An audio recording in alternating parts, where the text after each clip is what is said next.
Sharp global academy MEC CEC BCom BBA చదివే విద్యార్థులకు #1 coaching academy for CA CMA CIMA ACCA CMA US professional courses. BRS party అభ్యర్థి గతంలో నేను అభివృద్ధి చేస్తున్నప్పుడు కనీసం ఏ రోజు కూడా సహకరించే ప్రయత్నం చేయలేదు. ఆయన లేఖలు రాసిన అంటాడు, మాటలు మాట్లాడిన అంటాడు.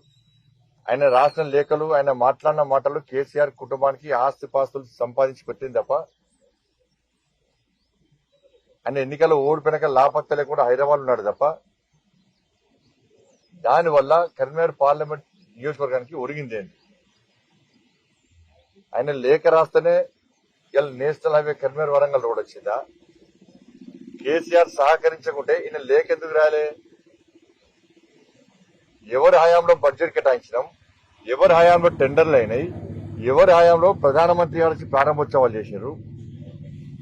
వరంగల్ కరీంనగర్ రోడ్డు, ఎలగతుర్తి సిద్దిపేట రోడ్డు ఎవరి హయాంలో బడ్జెట్ కేటాయించినాం, ఎవరి హయాంలో టెండర్ అయింది, ఎవరి హయాంలో ప్రధానమంత్రి వచ్చి ప్రారంభోత్సవాలు చేశారు,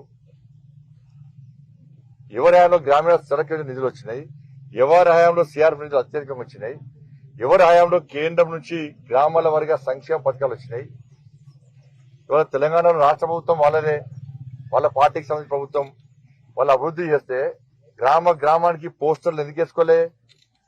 మేము పోస్టర్లు ఎందుకు వ్యతిరేకిస్తున్నారు?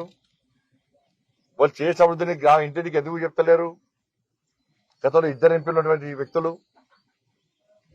వీళ్ళు ఫక్త్ ఏం చేస్తారంటే మేము ఏం అభివృద్ధి చేయాలని చెప్పి తప్పుడు ప్రచారం చేస్తున్నారు. ప్రజలు నమ్మతలేరు. ఇప్పుడు బీఆర్ఎస్ పార్టీ అభ్యర్థి పక్కన నాన్ లోకల్, ఆయన ఈ ప్రాంతం మీద సౌతి ప్రేమ చూపట్టింది ఆయన. అందుకే కేంద్రం ఇచ్చిన నిధులు దారి మళ్లిస్తే కూడా ఏ రోజు లేఖలాలే, ఏ రోజు మాట్లాడలే. కేంద్రం నేషనల్ హైవేస్ ఇస్తే కూడా రాష్ట్ర ప్రభుత్వం సహకరించలే. ఈయన ఎప్పుడు లేఖ రాలే, ఈయన ఎప్పుడు మాట్లాడలే. ప్రజలు ఇబ్బంది పడే సమస్యలు అనేక ఉన్నప్పుడు కూడా ఈయన ఎప్పుడు లేఖ రాలే, ఎప్పుడు మాట్లాడలే. ఎందుకంటే ఈ ప్రాంతం మీద ఆయనకు ప్రేమ లేదు.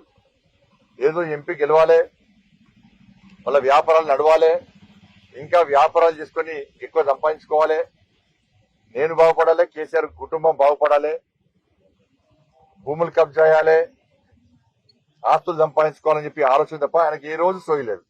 ఆయన అమ్మతో 5 సంవత్సరాలు ఎప్పుడు మాట్లాడలేదు.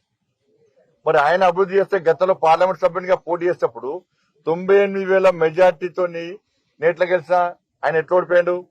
ఆ పార్లమెంట్ ఎన్నికల సందర్భంగా, గతంలో పార్లమెంట్ ఎన్నికల సందర్భంగా ఆయన చేసిన అభివృద్ధి అని చెప్పి ఎందుకు ప్రచారం చేసుకోలేకపోయాడు? ఈ నేషనల్ హైవేల గురించి ఎందుకు మాట్లాడలేకపోయాడు? ఆర్వీఓ గురించి ఎందుకు మాట్లాడలేకపోయాడు? గ్రామాల్లో రోడ్ల గురించి ఎందుకు మాట్లాడలేకపోయాడు? ఇప్పుడు కేసీఆర్ ఈ గ్రామానికి నిధులు ఇచ్చిన ఎందుకు చెప్పుకోలేకపోయాడు? ఏమి చేయలే కాబట్టి, ఏమి ఇయ్యలే కాబట్టి అని చెప్పలేకపోయాడు. ఇలా రైతులు నష్టపోయారు, అకాల వర్షం నష్టపోయారు. లేక ఎందుకు రాలేనే? ఈ కరీంనగర్ పార్లమెంట్ నియోజకవర్గంలో యువత ఉద్యోగాలు కూడా ఇబ్బంది పడ్డారు. ఇందుకో ఉద్యోగం ఇస్తున్న కేసీఆర్ కి ఎందుకు లేఖ రాయలేకపోయాడు? ఇక్కడ పోడు భూముల సమస్యలతో ఈ ప్రాంతాల్లో ప్రజలు ఇబ్బంది పడుతున్నారు. ఈయన లేఖ ఎందుకు రాయలేకపోయాడు? 317 జీవో వల్ల ఉద్యోగులు ఉపాధ్యాయులు ఇబ్బంది పడ్డారు. కేసీఆర్ కి ఎందుకు లేఖ రాయలేకపోయాడు? ఆర్టీసీ కార్మికులు ఇబ్బంది పడ్డారు. ఈయన లేఖ ఎందుకు రాయలేకపోయారు? గ్రామ పంచాయతీ సిబ్బంది కానీ అవుట్ సోర్సింగ్ సిబ్బంది ఇబ్బంది పడ్డారు. ఈయన లేఖ ఎందుకు రాయలేకపోయాడు?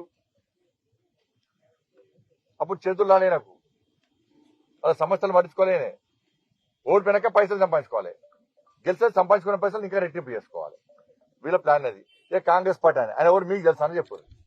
ఈ ప్రజలు పక్కన మీకు తెలుసా? ఇక్కడ మీడియా మిత్రులకు, మీకు ఎవరికి తెలుసా? ఆయన అంటే కాంగ్రెస్ పార్టీ కార్యకర్తలకు తెలుసా? టికెట్ ఎట్లా వచ్చింది, ఏ రూపకంగా వచ్చింది అని కాంగ్రెస్ పార్టీ కార్యకర్తలే ఇలా విస్మయాన్ని వ్యక్తం చేస్తున్నారు. పాపం కాంగ్రెస్ పార్టీ నాయకులేమో రాహుల్ గాంధీని ప్రధానమంత్రి చేద్దామనుకుంటే పని ఇక్కడ కాంగ్రెస్ పార్టీ అభ్యర్థి రాహుల్ గాంధీని ముఖ్యమంత్రి చేద్దామనుకుంటారు. సుమన్ టీవీలో మీ పర్సనల్ అండ్ బిజినెస్ ప్రమోషన్స్ కోసం కింది నెంబర్ కి కాంటాక్ట్ చేయండి.